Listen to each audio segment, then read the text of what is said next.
I've been a trophy hunter for almost 3 years now, and as I sit here with 49 platinums, I feel like my 50th needs to be something special. A game that gave people strong emotions. Something that was known for its voice acting. A game that comes from a series that was once beloved, but recent entries have fallen short. Yes, of course, I'm talking about Dynasty Warriors 9. No! God, please, no! No!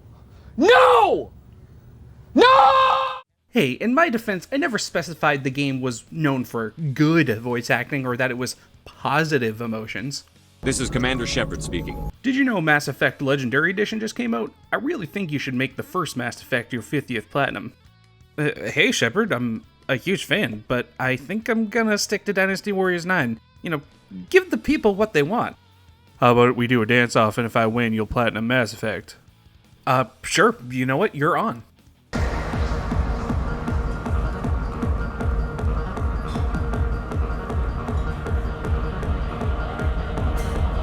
Well, I don't see how I could possibly top that, dancing, yeah, let's call it that. So everyone, I have decided using my own brain and was totally not persuaded by a generic dancing man holding a gun that my 50th platinum will be Mass Effect Legendary Edition. So join me as we go back to 2007 with a new coat of paint and play the masterpiece of storytelling in glorious 4K Ultra HD. I have a somewhat interesting past with the Mass Effect series. Despite BioWare being my favorite gaming studio growing up and me playing all of their games a billion times over, I somehow missed out on the Mass Effect series. I actually played 3 first. I remember buying it used for PS3 from FYE when it was closing down and not even knowing who made it. I remember enjoying it quite a bit actually, and I'm not really sure why I never finished it. I did play through the majority of the game, but I think the loading screens on the PS3 were fairly torturous, so maybe that's why I stopped playing, or maybe I just moved on to something else. Years later, I picked up Mass Effect on PC, and it was love at first sight. I was blown away by the storytelling and the RPG mechanics, and while the combat wasn't perfect, I feel like it was perfectly acceptable, at least on PC anyways. I did try to get into 2, however, it played horribly on PC since literally every single action was bound to 2 keys, and for some inexplicable reason it wouldn't let me separate them. Anyways, today I'm focusing on the first game, which thankfully had its platinum requirements nerfed from the PS3 version. I bought the PS3 version about a year ago with the intention of platinuming the series, but the requirements were above and beyond brutal, requiring multiple playthroughs and extraordinarily boring grinding sessions. Thankfully, for the most part, the list is much better this time around, although I was excited to play a revitalized version of the game anyways, so I probably wouldn't have cared either way. Starting off like all older BioWare RPGs, you get to choose your character, and both male and female versions are fully voice acted. Personally, I feel like this was a huge step forward for storytelling in general, because when games started having fully voice acted casts, the stylized protagonists started feeling really awkward. And either way you go, you'll get an incredible voice performance. Mark Meer as Commander John Shepard, and Jennifer Hale as Commander Jane Shepard. While both genders have stock character models, you're free to change their appearance, although options are somewhat limited, along with the ability to change your first name. Since I'm absolutely terrible at making characters, I've always just gone with a stock appearance, but one of these days I'll make my own character. You have 6 classes to choose from, basically derived from your standard class archetypes, along with mixes of each type. There's actually a decent difference in gameplay between some of the classics, so this definitely can lead to some replayability. You'll get to pick your backstory, which will affect some of the lines throughout the game, and even add in certain quests, and then you're off to space. You quickly find out you're actually on a secret mission, and you're being tested to become a Spectre. Spectres are the best of the best soldiers, chosen to protect your region of the galaxy. There's a ton of lore that went into the backstory of Mass Effect, and each subsequent playthrough, I've appreciated it more and more. In many ways, it's a love letter to a lot of previous science fiction, especially Star Trek. I actually watched Next Generation for the first time recently, and noticed a few nods to it throughout my playthrough, which was really nice to see. Basically, without spoiling too much, humans discovered ancient technology on Mars which propelled our society 200 years into the future. Using this technology, we were able to teleport to other regions of space and met many other races from our galaxy that had formed a union. This technology was left behind by the Protheans, a race that has been extinct for over 50,000 years with no trace of why they died or where they went. While approaching your destination, you get an ominous message showing that the settlement is under attack. The settlement had unearthed a beacon left behind by the Protheans, and since their technology is far more advanced than ours, it makes it extremely desirable for all factions. Upon landing, you find out the attackers are the Geth, a race of semi-sentient machines. The strange thing is that they've never been seen outside of their own territory, which leads to a mystery as to why they would be attacking a human settlement. Again, not going into too many spoilers in case you haven't played the game yet, but you find out another Spectre named Saren has allied with the Geth and is behind this attack. He is trying to bring back the Reapers, a race of extremely advanced machines that pose a threat to all living things. It's up to Commander Shepard and his crew to stop Saren and save the universe. Of course, this being an older, well-written BioWare game, there's a ton of narrative choices that can actually change how your story unfolds. While there is a limit to the amount of outcomes, many people have different experiences and this leads to a ton of replayability. Even though I've already played the game, I still get lost in the story and caught up in all of the incredible lore.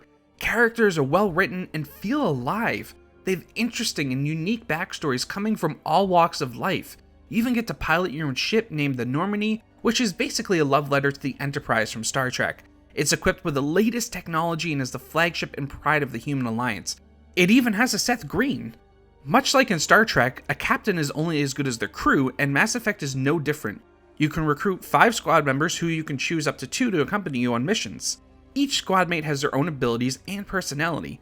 Depending on that personality, they'll chip in on certain conversations, or even strike up their own while trekking through alien worlds. As you progress throughout the game, you can have conversations with them, unlocking their stories. And if you play your cards right, you'll even end up with a space boyfriend or girlfriend. As far as the gameplay goes, remember, this is a 2007 game, and this aspect of the game has probably aged the worst. It's not only 2 generations old, it came out at the beginning of 2 generations ago. That being said, for the Legendary Edition, they really did clean it up, and while it's not perfect, it's a significantly better experience than on the older consoles. It's set up to be a cover shooter, however, getting into cover doesn't always work, so you kinda just have to wing it a lot of the times. Since I've played through it before and this time it's actually been improved, I really didn't mind it as much. That being said, someone who hasn't played it before and is used to more modern games might not be as tolerable. Like I said before, each class has its own abilities. For instance, Adepts have biotic implants allowing them to basically cast spells manipulating gravity. You can throw your enemies and slam them backwards, lock them in stasis, or even blast the singularity their way and lump them all together for easy picking. Engineers are masters of technology, able to overload mechanical enemies or even hack them to kill their compatriots. Soldiers are your bog standard warriors. They are good at shooting guns and can push out some serious damage. The other 3 classes are a mashup of the others. The Sentinel, for example, is a combination of the Engineer and Adept, leading to some really interesting ability combinations. My only real complaint is that the abilities are mapped to a pause radial menu, which can slow down the game a bit.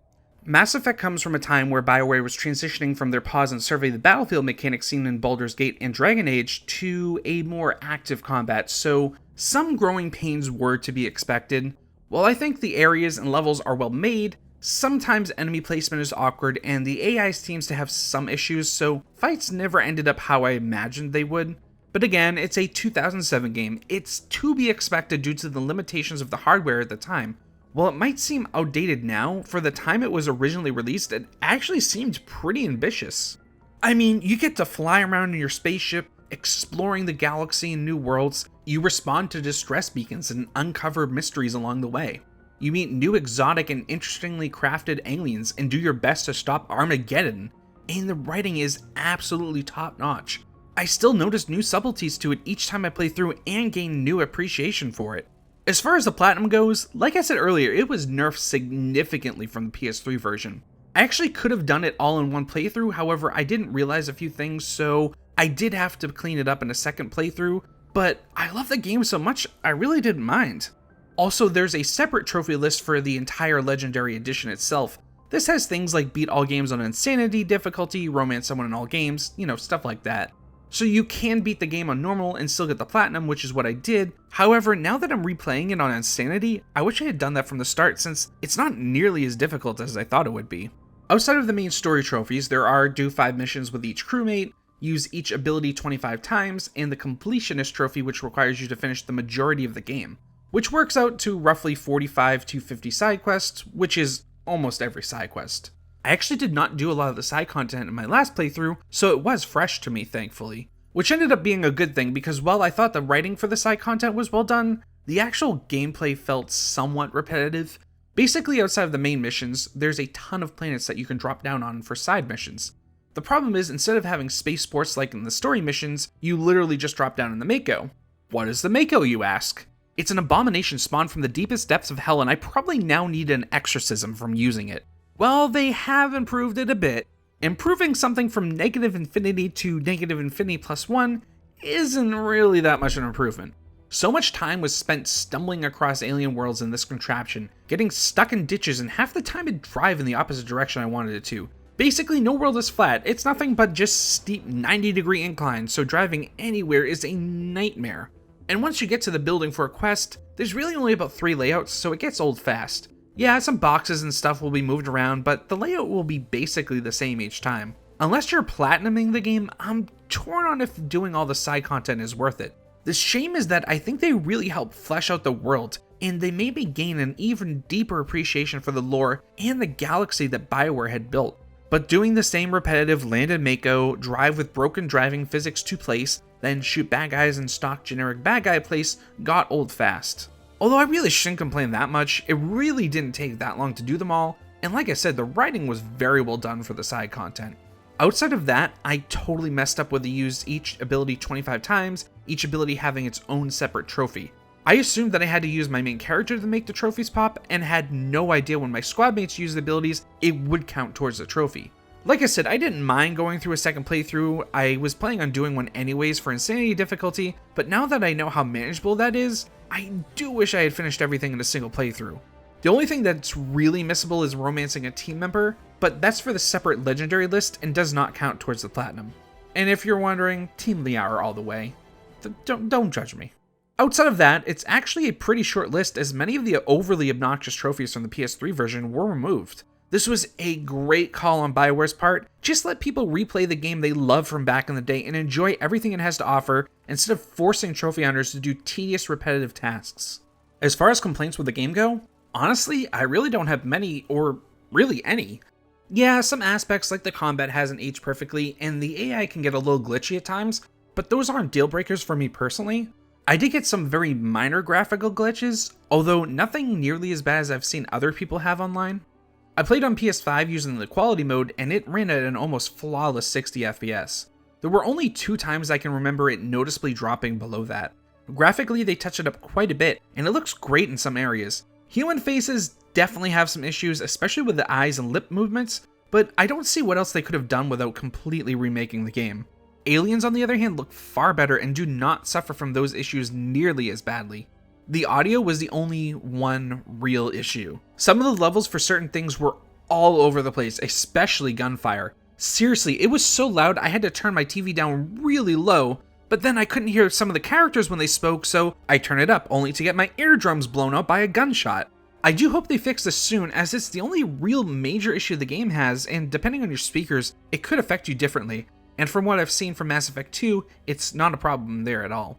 I do question if they should have done a full-on remake for this game instead of a remaster, but I think it was a mostly very well done job.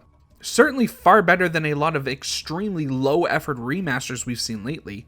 This is probably the last chance they could get away with a remaster. If they had waited any longer, I do think they would have had to have gone with a full-on remake. And considering this is EA, you know they'll probably be doing one anyways next generation.